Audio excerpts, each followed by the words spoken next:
ಈ ಗ್ರಾಮವು ಪ್ರಸಿದ್ಧಿಗೆ ಬಂದದ್ದು ಅಲ್ಲಿರುವ ಹುಲಿಗೆಮ್ಮ ದೇವಿಯ ದೇವಾಲಯದಿಂದ. ಹರ ಹರ ಮಹಾದೇವ್. ಇಡೀ ಕರ್ನಾಟಕ ಜನತೆಗೆ ರಚ್ಚು ಮಾಡುತ್ತಿರುವ ನಮಸ್ಕಾರಗಳು.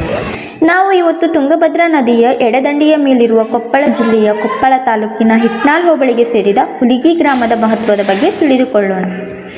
ಈ ಗ್ರಾಮವು ಚಿಕ್ಕದಾದರೂ ಸಹ ಅದರ ಹೆಸರು ನೆರೆಯ ರಾಜ್ಯಗಳಿಗೂ ಹರಡಿಕೊಂಡಿದೆ. ಈ ಗ್ರಾಮವು ಪ್ರಸಿದ್ಧಿಗೆ ಬಂದದ್ದು ಅಲ್ಲಿರುವ ಹುಲಿಗೆಮ್ಮ ದೇವಿಯ ದೇವಾಲಯದಿಂದ. ಹುಲಿಗೆಮ್ಮಳು ಎಲ್ಲಮ್ಮನ ಪರಮಾವತಾರವೆಂದು ಈ ಪ್ರದೇಶದ ಜನರ ನಂಬಿಕೆ. ಶಕ್ತಿ ದೇವತೆಯಾದ ಶ್ರೀ ಹುಲಿಗೆಮ್ಮಳು ಇಲ್ಲಿನ ಗ್ರಾಮ ದೇವತೆಯೂ ಆಗಿದ್ದಾಳೆ. ಉಗ್ರ ಸ್ವರೂಪಿಯಾಗಿರುವ ಈ ಮೂರ್ತಿಯನ್ನು ಶಾಂತಗೊಳಿಸುವ ಸಲುವಾಗಿ ಮೇಲಿಂದ ಮೇಲೆ ವಿಶೇಷ ಪೂಜೆ ಪುರಸ್ಕಾರಗಳನ್ನು ಸಲ್ಲಿಸಲಾಗುತ್ತದೆ. ಎಲ್ಲಮ್ಮ ಹುಲಿಯ ಸವಾರಿ ಮಾಡಿದ್ದರಿಂದ ಆಕೆಯ ಹುಲಿಗೆಮ್ಮ ಎಂಬ ಹೆಸರು ಬಂದಿತೆಂದು ಕೆಲವರ ನಂಬಿಕೆ. ಈ ದೇವಾಲಯವು 800 ವರ್ಷಗಳ ಹಿಂದೆ ನಿರ್ಮಾಣವಾಯಿತೆಂದು ಹೇಳಲಾಗುತ್ತದೆ. ಎಲ್ಲಮ್ಮ ದೇವಿಯ ಪರಮಾವತಾರಳಾದ ಈ ದೇವಿಯ ಹೆಸರು ಹುಲಿಗೆಮ್ಮ ಎಂದು ಹೇಗೆ ಬಂತು ಅಂದರೆ, ನನಗೆ ತಿಳಿದಿರುವ ಪ್ರಕಾರ ಈ ಕ್ಷೇತ್ರವು ಹಿಂದೆ ದಟ್ಟವಾದ ಅರಣ್ಯವಾಗಿತ್ತು ಮತ್ತು ಇಲ್ಲಿ ಹುಲಿಗಳ ಸಂಚಾರ ಹೆಚ್ಚಾಗಿತ್ತೆಂದು ಹೇಳಲಾಗುತ್ತದೆ.